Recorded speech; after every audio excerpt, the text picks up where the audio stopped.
Tom wants an apple. John has an apple and offers it for $1. Tom counter-offers 50 cents. John recounters at 75 cents. They agree. Sale. John decides this is a business he likes, but he notices other sellers are nearby. So John needs to be competitive. One day, John has some older apples that he normally doesn't sell, but he thinks they are still good and he really needs the income. Tom buys these apples, eats them, and gets sick. Tom returns to John and asks for his money back. John refuses, claiming Tom has no proof it was his apples that made him sick. Tom calls his lawyer and sues John to pay for his doctor's visit. John goes to court and loses. John learns a lesson about the power of the government. Yet Tom wasn't alone in reporting bad apples. Besides John, others have also been selling bad goods, causing many lawsuits. So the government decides to set up an organisation to regulate the production and distribution of apples. John, bothered now by costly new regulations that are threatening the profitability of his apple business, decides to befriend the regulators and offers money in exchange for leniency. They agree, albeit covertly, and suddenly John has even better profitability, with his competitors now at a disadvantage. Over the next few years, John expands his apple business, buying up other shops in the region to limit competition. At a certain point, he is able to undercut just about everyone else around, due to mass production, putting many small shops out of business. One of the people he puts out of business goes to the government and complains that there is no way others can compete with John in the market. The official decides the man is correct and, under public pressure, forces John to break up his apple shop monopoly. John, who has become quite wealthy by this point, does not like this and quietly arranges for his executive friends to take control of the now divided apple shop monopoly. Then, in secret, the different shops work together to ensure they get maximum returns by keeping prices fixed overall, creating a cartel.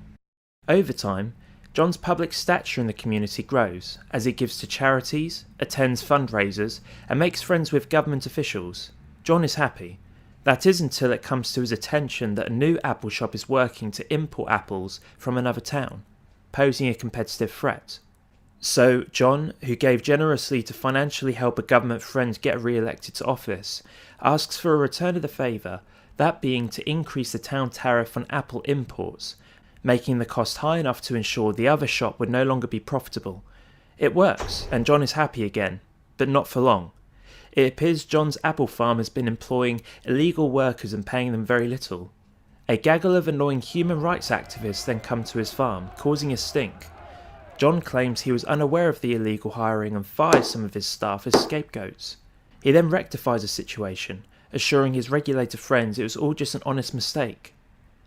Unfortunately, one of John's former staff members, upset by being fired, then goes to the authorities with legal documents and memos, proving not only that John gave orders to hire illegal workers, but also revealing payments to the apple shop regulators, the conspiracy to ensure cartel power, and the collusion with government officials for the tariff hike. After being found guilty on all counts, John stands up to face the judge in court. Do you understand the crimes you have been proven guilty of? No, sir, I was only following the ethic of the free market. Clearly you must have failed economics in school, as you have engaged in government collusion, conspiracy, and illegal employment. No, sir, I've simply let supply meet demand and voluntary choice decide each action. So something like price fixing is not against the theory of free market practice. Last time I checked, a free market was to be free of interference and collusion. No, sir, a free market is having the freedom to trade and compete as you see fit, buying and selling whatever you choose, with all parties voluntary in exchange. That may be so, but your actions such as conspiracy and tariff fraud are clearly going against such principles, as you are using force to stifle your competitors. Your reasoning confuses me, sir. All acts of competition exist to stifle and outperform competitors.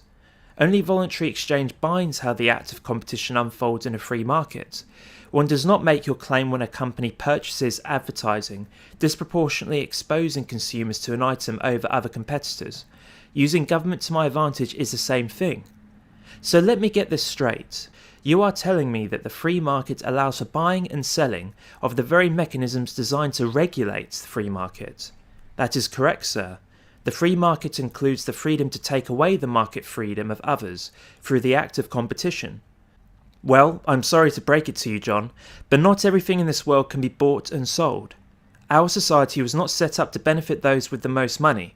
Your sentence is 15 years in jail or a $50 million fine. The judge then drops his gavel in a bold sign of dignity and satisfaction. John pauses, grins in amusement, and pulls out his checkbook. He pays the full fine, gets in his Ferrari, and goes back to his mansion in time for a dinner party.